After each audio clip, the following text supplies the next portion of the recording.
Nunca imaginé que después de tantos años de sacrificio, de lágrimas derramadas en tierra ajena, de noches sin dormir pensando en mi familia, lo que más me iba a doler no sería la deportación. No sería perder mi trabajo, ni el dinero que había ahorrado con tanto esfuerzo. Lo que me destrozó el alma fue abrir la puerta de mi propia casa y descubrir que la persona en quien más confiaba, la persona que juró cuidar de mi familia, mientras yo estaba lejos, me había robado todo. No solo mi dinero. Me robó a mi esposo, a mis hijos, mi lugar en el mundo, y hoy, con el corazón hecho pedazos, necesito contarte esta historia que me ha estado ahogando por dentro. Sé que tal vez tú también has sufrido traiciones, decepciones que te partieron en dos, y si te quedas conmigo, si me acompañas en este relato que me cuesta tanto pronunciar, quiero que sepas que no estás sola. Yo tampoco lo estoy, aunque a veces me sienta la mujer más abandonada del universo. Suscríbete, por favor, porque necesito sentir que alguien me escucha, que mi dolor sirve para algo, aunque sea para que tú sepas que hay historias peores que las pesadillas, y que yo viví una de ellas. Me llamo Guadalupe, pero todos me dicen Lupita. Tengo 48 años, nací en Guanajuato, en un rancho pequeño donde la vida era sencilla pero llena de cariño. Mi infancia fue humilde pero feliz. Éramos una familia unida, mi papá, mi mamá, mis 3 hermanos y yo. Vivíamos del campo, y aunque no teníamos lujos, nunca nos faltó un plato de comida, ni el amor de nuestros padres. Crecí viendo a mis papás trabajar de sol a sol. Mi mamá se levantaba antes del amanecer para hacer tortillas y preparar el lonche de mi papá. Él se iba al campo con mis hermanos, y yo me quedaba ayudando a mi mamá en la casa. Aprendí desde niña que la vida era trabajo duro, pero también aprendí que la familia era lo más sagrado que existía. O eso creí.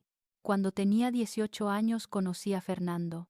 Era un muchacho del pueblo de al lado, trabajador, respetuoso, de buenos sentimientos. Se enamoró de mí, y yo de él.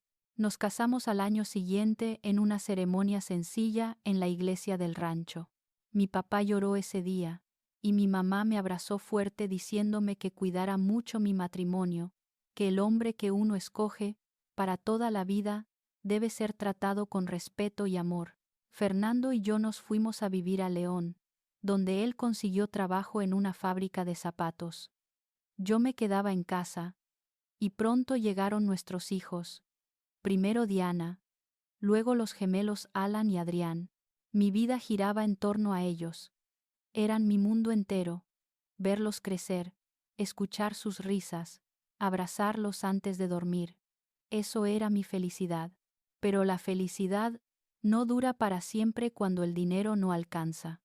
Fernando ganaba muy poco en la fábrica, y con 3 hijos, los gastos se multiplicaron. Yo empecé a vender tamales y atole en las mañanas para ayudar, pero aún así no era suficiente. Llegaban las quincenas y teníamos que decidir si pagábamos la renta o comprábamos comida. Siempre faltaba algo. Una de mis hermanas, Estela, vivía en Fresno, California.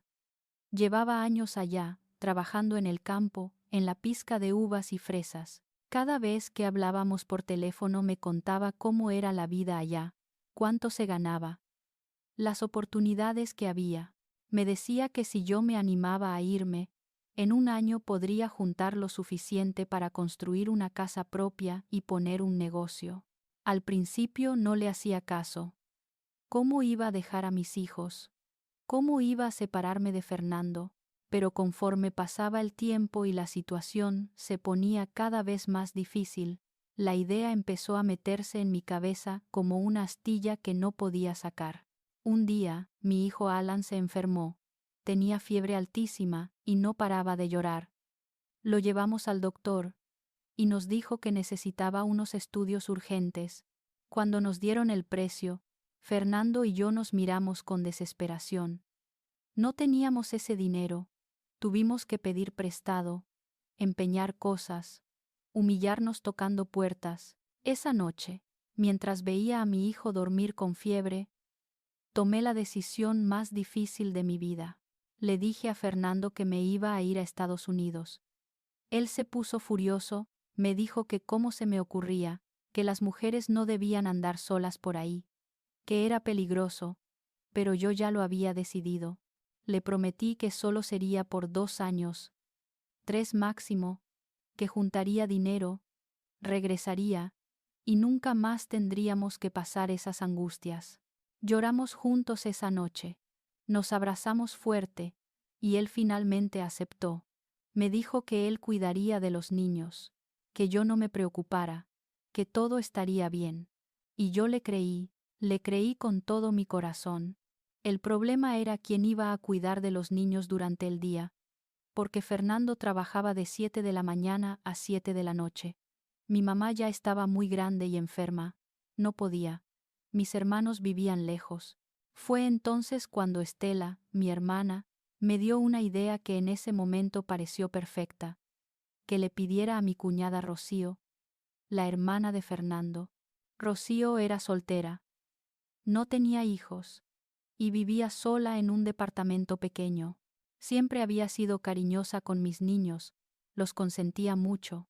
Fernando y ella eran muy unidos, se llevaban bien, se tenían confianza. Así que le hablé, le expliqué la situación. Y ella aceptó de inmediato. Me dijo que no me preocupara, que ella cuidaría de mis hijos como si fueran suyos, que se mudaría a nuestra casa, para estar con ellos todo el tiempo. Yo me sentí aliviada. Mis hijos estarían con su tía, que los quería. Fernando estaría ahí. Todo estaría bien. O eso pensé. Si tú también has confiado ciegamente en alguien que te traicionó, si también has sentido ese dolor de descubrir que quien creías tu aliada era tu enemiga, quédate conmigo. Suscríbete para que sepas que no estás sola en este infierno de la traición, que hay alguien más que entiende lo que es que te claven un cuchillo por la espalda a las personas que más amabas. El día que me fui fue el más doloroso de mi vida hasta ese momento. Mis hijos estaban chiquitos. Diana tenía 7 años, los gemelos apenas 5. Les dije que mamá se iba a trabajar lejos, pero que pronto regresaría con regalos y que tendríamos una casa bonita. Diana lloró aferrada a mi cuello. Me preguntaba una y otra vez cuándo volvería. Los gemelos no entendían bien, pero me veían con sus ojitos tristes. Fernando me llevó a la central de autobuses. Nos despedimos con un beso largo, con un abrazo apretado. Te amo, Lupita. Cuídate mucho. Nosotros te esperamos, me dijo. Yo subí al autobús llorando, viendo cómo él se hacía pequeñito por la ventana. Rocío se había quedado en la casa con los niños, cuidándolos. El viaje hacia la frontera fue angustiante. Me encontré con Estela en Mexicali, y de ahí cruzamos con un coyote. No voy a contar los detalles porque todavía me dan pesadillas, pero fue terrible. Caminamos de noche, con miedo, con frío, con sed. Había momentos en que pensaba que no lo lograría, que moriría ahí, pero pensaba en mis hijos, en Fernando, y seguía caminando. Llegué a Fresno hecha pedazos, física y emocionalmente. Estela me recibió y me llevó a la casa donde vivía con otras 4 personas. Compartíamos un departamento pequeño, dormíamos en colchones en el suelo, pero no importaba. Empecé a trabajar en el campo. Me levantaba a las 4 de la mañana, me iba a la pizca, regresaba en la tarde destruida, con la espalda adolorida, las manos agrietadas, el sol quemándome la piel, pero cada cheque que recibía, lo guardaba. Cada dólar era un ladrillo, para la casa de mis hijos, para su futuro. Hablaba con Fernando cada semana desde un teléfono público. Me contaba cómo estaban los niños, que Diana había sacado buenas calificaciones, que los gemelos estaban creciendo mucho. Me decía que Rocío los cuidaba bien, que estaban comiendo bien, que no me preocupara. Yo le preguntaba por él. ¿Cómo estaba? Si me extrañaba. Siempre me decía que sí, que me amaba, que me esperaba, y yo le creía. Dios mío, ¿Cómo le creía? También hablaba con mis hijos. Al principio lloraban cuando escuchaban mi voz, me decían que regresara. Pero con el tiempo, las llamadas se hicieron más cortas, menos emotivas. Diana ya no lloraba tanto. Los gemelos a veces ni se ponían al teléfono. Fernando me decía que era normal, que estaban ocupados jugando, que no me preocupara. Pasó un año, luego 2. Yo seguía trabajando sin descanso. Mandaba dinero cada mes religiosamente. Fernando me contaba que ya habían comprado un terrenito, que estaban empezando a construir. Yo me emocionaba. Pensaba que el sacrificio estaba valiendo la pena. A los 3 años, algo empezó a cambiar. Las llamadas de Fernando eran cada vez más frías, más distantes. Ya no me decía que me amaba. Ya no me preguntaba cómo estaba. Solo me daba información corta sobre los niños y colgaba rápido. Yo le preguntaba si pasaba algo, si estaba enojado conmigo, y él me decía que no, que solo estaba cansado del trabajo. Un día llamé y contestó Rocío. Me dijo que Fernando había salido, que los niños estaban dormidos. Platicamos un rato. Ella me contaba con mucho detalle todo lo que hacía con ellos, cómo los cuidaba, cómo los consentía. Me decía que Diana ya la llamaba Mami Rocío, que los gemelos se dormían en sus brazos. Yo sentí una punzada en el pecho, pero me dije a mí misma que era bueno que ella los quisiera tanto. Qué ingenua fui. A los 4 años de estar en Estados Unidos, pasó lo peor. Una redada de inmigración en el campo donde trabajábamos. Nos agarraron a varios. Me metieron a un centro de detención, y de ahí me deportaron. No pude hacer nada. No pude ni siquiera agarrar mis cosas, el dinero que tenía ahorrado en el cuarto. Me sacaron y me mandaron de regreso a México sin nada. Cuando llegué a la central de Guanajuato, llamé a Fernando para que fuera por mí. No contestó.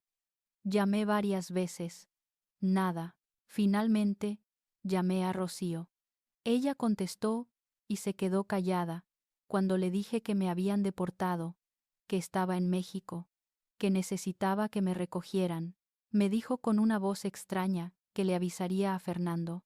Esperé 3 horas en esa central. Finalmente llegó, pero no venía solo. Venía con Rocío. Y cuando me subí al coche, la tensión era tan gruesa que podía cortarse con un cuchillo. No hablamos en todo el camino. Yo intentaba hacer conversación, preguntarles por los niños, pero ambos me respondían con monosílabos. Algo estaba muy mal. Cuando llegamos a la casa, me quedé paralizada. Era una casa bonita, de 2 pisos, con jardín, la casa que yo había pagado con mi sudor, pero cuando entré, lo que vi me destrozó. La casa estaba llena de cosas que no reconocía. Muebles nuevos, una televisión enorme, decoraciones, y en la sala, en la pared principal, había una foto gigante, una foto de Fernando, Rocío y mis 3 hijos. Todos sonriendo, como una familia. Mis hijos bajaron las escaleras al escuchar ruido. Diana tenía 11 años, los gemelos 9. Me vieron y se quedaron parados, incómodos. No corrieron a abrazarme, no gritaron, mamá. Me miraban como a una extraña. Niños, saluden a su mamá, dijo Rocío con una voz que me sonó a burla. Diana se acercó tímidamente y me dio un abrazo frío, rápido. Los gemelos solo me dijeron hola desde lejos. Y luego, Alan, mi bebé, dijo algo que me mató. Mami Rocío, ¿ya podemos subir a jugar? Alan, mami Rocío. Alan, mami Rocío, ¿ya podemos subir a jugar? Mami Rocío, si alguna vez has sentido que el suelo se abre bajo tus pies, que el mundo se derrumba en un segundo, suscríbete. Porque lo que viví en ese momento fue el peor dolor que un ser humano puede experimentar. Ver que tus propios hijos te han reemplazado. Esa noche, después de que los niños se fueron a dormir, confronté a Fernando y a Rocío. Les exigí que me explicaran qué estaba pasando. y lo que me dijeron me destruyó para siempre. Fernando, mirándome con una frialdad que nunca había visto en él, me dijo que las cosas habían cambiado. Que Rocío había estado ahí todo ese tiempo, cuidando de los niños, cuidando de él, que poco a poco se habían enamorado, que llevaban 2 años viviendo como pareja, durmiendo en la misma cama, comportándose como esposos frente a mis hijos. Pero Lupita, tranquila, me dijo con un cinismo que me dio náuseas. No te estoy corriendo. Puedes quedarte aquí. Total, la casa la pagaste tú. Pero las cosas ya no pueden ser como antes. Me quedé muda. Rocío, la hermana de mi esposo, la mujer en quien yo había confiado para cuidar a mis hijos, me había robado a mi familia, y Fernando, el hombre que juró amarme toda la vida, me había traicionado de la peor forma. Le grité, lloré, los insulté, les dije de todo, pero ellos ya estaban blindados contra mi dolor. Me dijeron que era mi culpa, que yo me había ido, que yo los había abandonado, que ellos habían tenido que rehacerse la vida sin mí. Los niños ya no te necesitan, me dijo Rocío con una sonrisa venenosa. Ellos me tienen a mí ahora. Yo soy su madre. Esa frase me la llevé clavada en el pecho desde entonces. Pasaron los días y descubrí cosas peores. El dinero que yo había mandado durante 4 años. Ese dinero que creí que estaban ahorrando para la casa y para el futuro de los niños. Fernando lo había usado para construir esa casa, sí, pero también para comprar un coche nuevo, para llevar a Rocío de viajes, para darle una vida cómoda a ella, mientras yo me mataba trabajando bajo el sol, comiendo sobras, durmiendo en el suelo. Ellos disfrutaban de mi sacrificio, y lo peor de todo, mis hijos. Mis hijos me veían como una intrusa. Diana me evitaba. Los gemelos preferían estar con Rocío. Cuando yo intentaba acercarme, ellos se alejaban. Rocío les había metido en la cabeza que yo los había abandonado, que yo no los quería, que ella era quien realmente los amaba. Intenté recuperarlos. Intenté hablar con ellos, explicarles que todo lo que hice fue por ellos, pero era inútil. 4 años de ausencia no se borran con palabras, y 4 años de manipulación tampoco. Un mes después de mi regreso, Fernando me dijo que quería divorciarse, que él y Rocío querían formalizar su relación, casarse. Me ofreció una cantidad ridícula de dinero para que aceptara y me fuera de la casa. Yo no tenía fuerzas para pelear. Estaba rota, vacía, muerta en vida. Acepté. Firmé los papeles. Agarré el dinero y me fui. Renté un cuartito miserable en otra colonia. Y desde ahí he intentado sobrevivir. Mis hijos nunca me buscaron. Diana se casó hace 1 año. Me enteré por Facebook. No me invitó. En las fotos aparecía Rocío, siendo la madre de la novia. Yo no existí en ese día tan importante. Los gemelos están en la preparatoria. A veces los veo de lejos cuando voy al mercado. Ya no son mis bebés. Son adolescentes altos, guapos. Pero cuando me ven, desvían la mirada. Les da vergüenza que la gente sepa que yo soy su madre. Fernando y Rocío se casaron. Viven en la casa que yo pagué. Duermen en la cama matrimonial que yo compré con mi primer sueldo de allá. Mis hijos los llaman papá y mamá. Y yo soy solo un fantasma. Un error del pasado que prefieren olvidar. ¿Sabes qué es lo que más me duele? Que di 4 años de mi vida. 4 años de soledad, de lágrimas, de trabajo inhumano. 4 años creyendo que estaba construyendo un futuro para mi familia. Y lo único que construí fue mi propia destrucción. La traición de Fernando me dolió. Sí. Pero la traición de Rocío me mató. Porque ella era mi cuñada, mi amiga, alguien en quien confié ciegamente. Y ella entró a mi casa, se metió en mi cama, y me robó todo. Y lo peor es que lo hizo sabiendo exactamente lo que hacía. Lo hizo con premeditación, con alevosía, aprovechándose de mi ausencia. Y Mis hijos. Mis hijos son las víctimas de todo esto. Ellos crecieron pensando que yo los abandoné, que no me importaban, y por más que intenté explicarles la verdad, ya era demasiado tarde.